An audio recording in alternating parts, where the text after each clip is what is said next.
Two people invest in the exact same fund. One puts in money for just 10 years, then stops completely. The other starts 10 years later and never stops. By retirement, the person who invested for less time has more money. That's not a trick. That's compound interest. And by the end of this video, you'll understand it well enough to use it for the rest of your life. Welcome to Money Mosaic, where every piece builds wealth.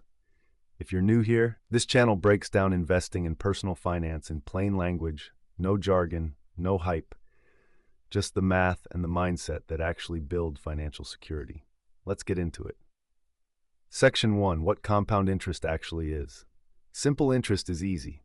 You put in money, you earn a fixed amount every year, based only on your original deposit. Compound interest is different.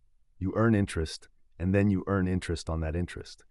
Every cycle, your base amount grows, so the next round of interest is calculated on a bigger number.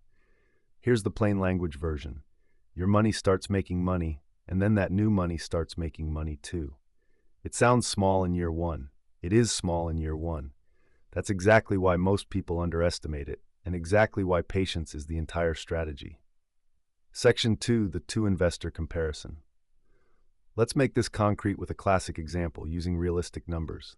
Investor A, early Ana, starts investing at age 25, puts in $5,000 a month for 10 years, then stops completely, no new deposits, and just lets the money sit invested until age 60.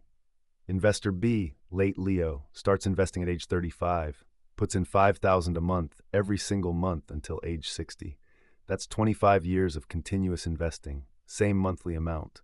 Leo invests for 15 more years than Ana in total. On paper, Leo should have far more money. Now assume both get an average annual return of 10%, which is a reasonable long-term assumption for a diversified equity mutual fund in India. Not guaranteed, but reasonable for illustration. Ana invests a total of 6 lakh over 10 years, then stops. Leo invests a total of 15 lakh over 25 years, continuously. Here's what compounding does by age 60. Ana's 6 lakh, left untouched and compounding for 35 years total, grows to roughly 1.9 crore. Leo's 15 lakh, compounding while he's actively investing for 25 years, grows to roughly 1.5 crore. Ana invested less than half of what Leo did and ended up ahead by around 40 lakh. Side-by-side growth curve chart, Ana's line pulling ahead after year 20. This is not because Ana is a better investor. It's because her money had more time to compound. Time, not amount, is the real lever. Section 3. Why time beats timing. This example isn't telling you to stop investing after 10 years. It's showing you what one input, time, does to the outcome, holding everything else constant.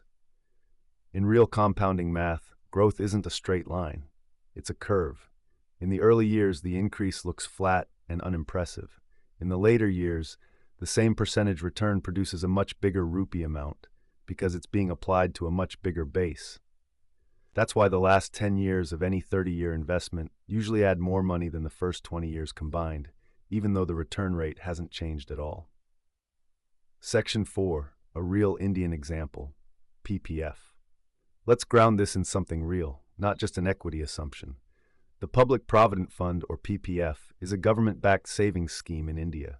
As of 2026, it offers 7.1% annual interest, compounded yearly, and the interest and maturity amount are completely tax-free. If someone deposits 1.5 lakh a year, the maximum allowed, every year for 15 years at 7.1%, the corpus at maturity is approximately 40 to 41 lakh from a total contribution of about 22.5 lakh. That's roughly 18 lakh earned purely from compounding on a government-guaranteed tax-free instrument. No market risk, no stock picking, just consistency and time. Quick disclaimer, PPF rates are revised by the government every quarter and can change. Equity mutual fund returns are not guaranteed and can be negative in some years. The 10% figure used earlier is a long-term historical assumption, not a promise. Always check current rates before making a decision, and this video is for education, not personalized financial advice. Section 5. The compounding frequency detail. One small but important detail. How often interest compounds matters too.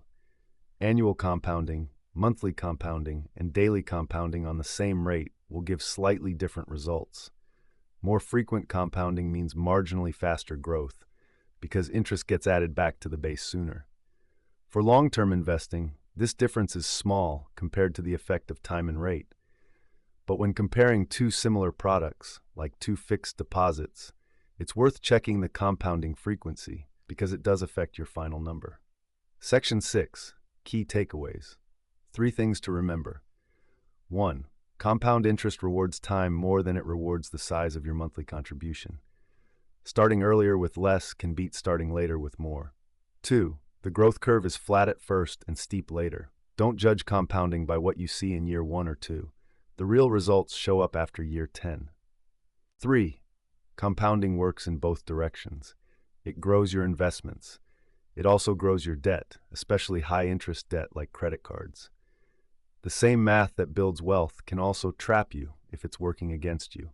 So if you've been waiting for the right time to start investing, the honest answer is that the math rewards starting now, even with a small amount, more than it rewards waiting to start big.